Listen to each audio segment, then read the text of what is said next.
জাপি বহুত বছৰ হ'ল। এতিয়া ধৰি লোৱা সৰুৰ পৰাই শিকা।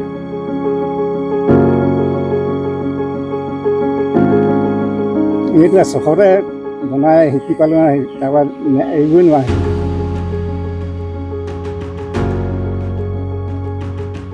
এতিয়া প্ৰায় খেতি দিনত 50-60 ইমান যায়গৈ।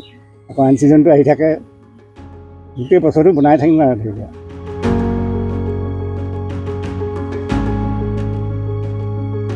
সময় লাগে, 2 দিন 2.5 দিন 3 দিন ইমান লাগি যায়। বাঁহ চাহ কাটি আনি চঙাত পেলাই সেইটো। এতিয়া এটা জাপিৰ দাম কিমান? 300। বিক্ৰী ক্ষেত্ৰত বিক্ৰী হৈয়ে থাকে। এতিয়া এই খেতি দিনততো বেছি যায়, 50-60 ইমান লাগে। তাৰপৰা ইভাগো এখন কুমিয়া যায়।